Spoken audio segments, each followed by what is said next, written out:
Caroline Curran, Brunswick Beacon staff writer, and we're joined today by Congressman Mike McIntyre, who stopped by Union Elementary School while in Brunswick County.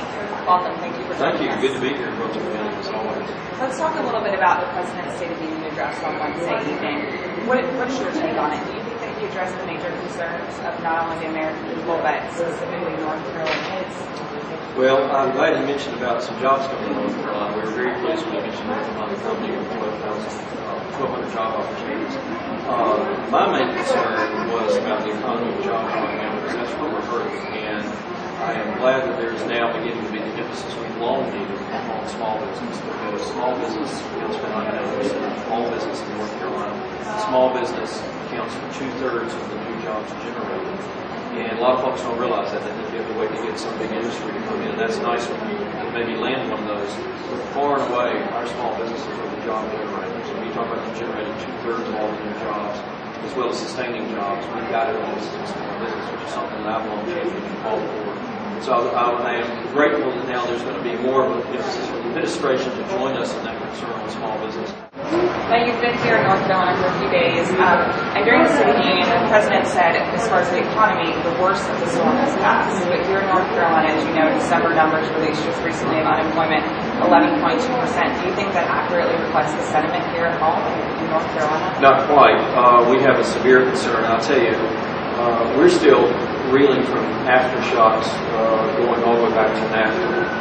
And NAFTA passed before I went to Congress, but we've had a subsequent trade agreement since then. North Carolina has an unfortunate situation in that Carroll Tobacco Road, we've seen a lot of transition, but we've also seen textiles suffer, and the furniture industry as well in North Carolina. And we're still in a recovery phase from getting the one-two punch from all the changes in all these different trade agreements that occur, as well as the economic downturn. That's why strengthening our community college system and the educational opportunities to help people transition to new jobs. And another thing, I'm glad you brought up healthcare. Also, the President also talked about reform during his speech. He vowed not to quit, and he urged Congress to stand behind reform. You, of course, were in the slight minority in November. At the time, you cited the cost as not voting for it, and then since then, the Senate passed their version. Where are we now? Where is Congress on healthcare reform? The healthcare reform legislation is going to have to be retooled. There's no doubt. Following the Massachusetts election and the fact that any legislation that's going to have to overcome the kind of filibuster of the Senate has made clear that sentiment was not only expressed in Massachusetts, but I know here in North Carolina that we too have been concerned about cost. I continue to be concerned about that. We have to be fiscally responsible to right now we're in a $12 trillion national debt situation. To go and put a new government-run bureaucracy to the tune of $1 trillion on top of the $12 trillion debt, it's not going to work. It's not sustainable. And so that proposal, as was originally intended to that legislation to set up a government-run bureaucracy for healthcare, cost too much. It was going to have too many other ripple effects in everyone. So that's why I didn't vote for it originally. And now that what's happening in the Senate, there clearly is going to have to be a retooling of how that whole legislation is done. Sure, we need, and I've had Republicans and Democrats also say something's got to be done, because obviously skyrocketing insurance premiums, cost of health care, but that's not the way to do it. So there's going to have to be a whole retooling of that, and I think that's going to be clear in what the discussions now. Targeted reforms, what ways that we've done it already, instead of waiting for some major solution in Washington.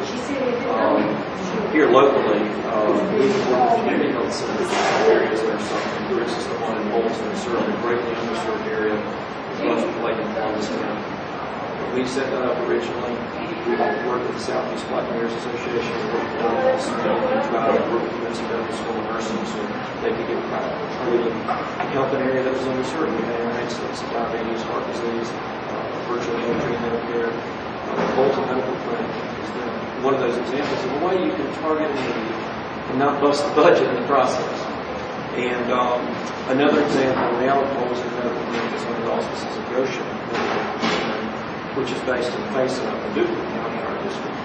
The Vice President himself came last summer to recognize the efforts that Goshen Medical Clinic has done in areas like this one with he was right there in place along with the secretary right there with the river city because of the success story that they're showing. We also have concerns about Medicare reimbursement rates from our doctors and hospitals to make sure that we can attract physicians and nurse practitioners in these areas, coastal and rural areas. So there are a lot more practical ways that we can target help and healthcare without trying to bite off more than anybody can chew when you talk about a whole $1 trillion burden. That's not the way to go, and that's why I'm supporting it. And so will you maintain that as long as the price tag would contribute to the deficit, would increase the deficit, you will not? Right, and that's been my biggest concern. And, we've got to be responsible with taxpayer money. We got to be good stewards. And we are already $12 trillion in debt. We already owe China and Saudi Arabia money. I don't want to get that to those countries. And it's our money, and we want to, create American jobs. We want to have American money. We need to be paying down national debt, not increasing.